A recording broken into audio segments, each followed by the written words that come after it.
কাবা তোমার অনেক মর্যাদা, অনেক দাম। তোমার চাইতে একজন মুমিনের দাম আল্লাহর কাছে আরো বেশি। মুমিনের কত দাম? 2032 নম্বর হাদিস তিরমিজি শরীফের।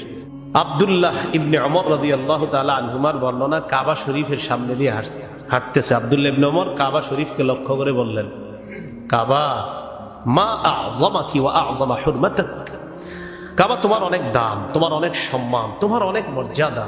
ওয়াল মুমিনু আ'যামু হুরমাতান মিনকি হুরমাতান ইনদাল্লাহি মিনকি, কাবা তোমার অনেক মর্যাদা, অনেক দাম। তোমার চাইতে একজন মুমিনের দাম আল্লাহর কাছে আরো বেশি।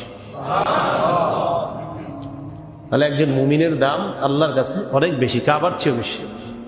শুধু কি কাবা, পুরা পৃথিবী ধ্বংস হয়ে যাওয়া আল্লাহর কাছে সহজ, কিন্তু একজন মুমিনকে কেউ অন্যায়ভাবে হত্যা করলো, একজন মুসলমানকে অন্যায়ভাবে হত্যা করলো, এই দুনিয়া ধ্বংস হওয়ার চাইতো ওই অপরাধ আল্লাহর কাছে বেশি কঠিন।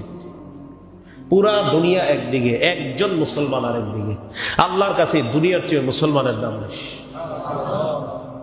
তিরমিজি শরীফের 1395 নম্বর হাদিসের বর্ণনা, ক্বালা রাসূলুল্লাহ সাল্লাল্লাহু আলাইহি ওয়াসাল্লাম, শেষ নবী রাসূলুল্লাহ সাল্লাল্লাহু আলাইহি ওয়াসাল্লাম ইরশাদ করেন,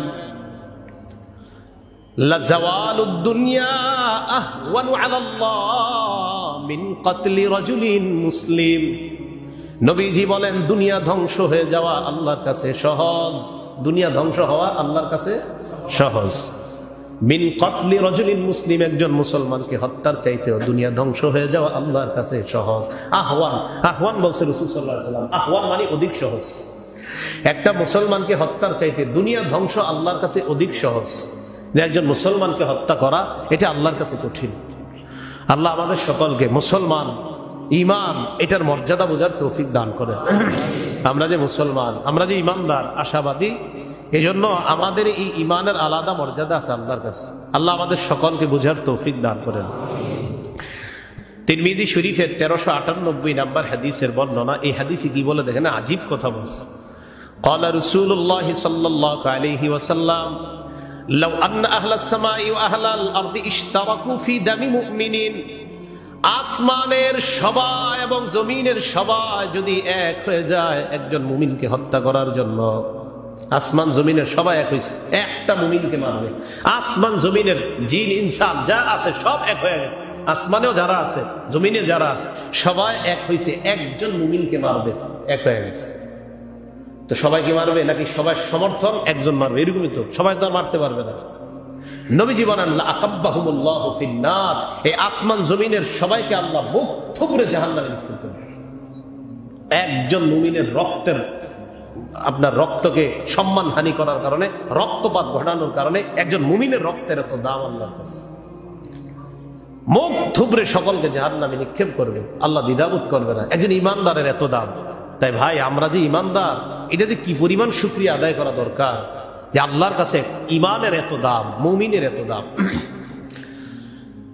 সহিহ বুখারীর বর্ণনা 48 নম্বর হাদিস, এই হাদিসের মধ্যে আসছে, ক্বালা রাসূলুল্লাহ সাল্লাল্লাহু আলাইহি ওয়াসাল্লাম, সিবাবুল মুসলিমি ফুসুকুন ওয়া কিতালুহু কুফরুন, একজন মুসলমানকে গালি দেওয়া ফাসিকি, আর একজন মুসলমানকে হত্যা করা কুফরি।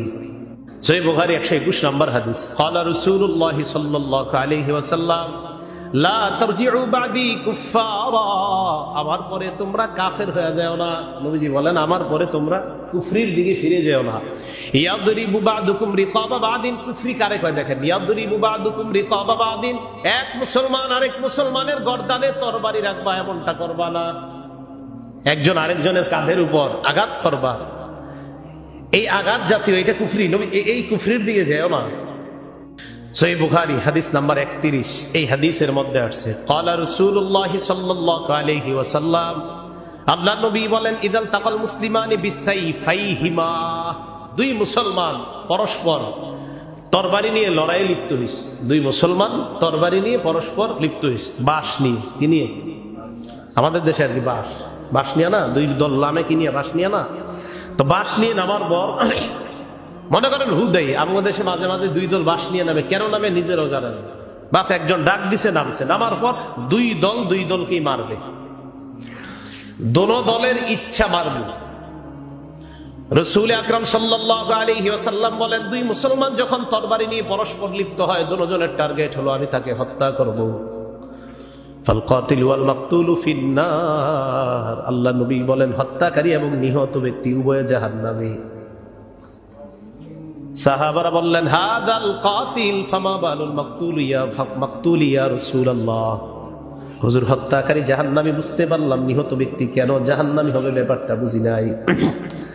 নবীজি বললেন, ইন্নাহু কানা হারিসান আলা কাতলিহি, নিহত ব্যক্তিরও ইচ্ছা ছিল হত্যাকারীকে হত্যা করার, কিন্তু সুযোগ পায় নাই, তাই হত্যা করতে পারে নাই। যে মারা গেছে ওর নিয়ত ছিল হত্যাকারীকে ও মারবে, কিন্তু ওর নিয়তের কারণে যাবে ও জাহান্নামে, আর এই হত্যা করার কারণে সে যাবে জাহান্নামে। ওরও নিয়ত ছিল মারবে, ও পারে নাই, এর আগে ও মারা গেছে, কিন্তু নিয়ত ছিল মারবে। তাহলে দুইজন মুসলমান একজন আরেকজনের রক্তপাত ঘটানো, এটা ভয়ঙ্করতম অপরাধ।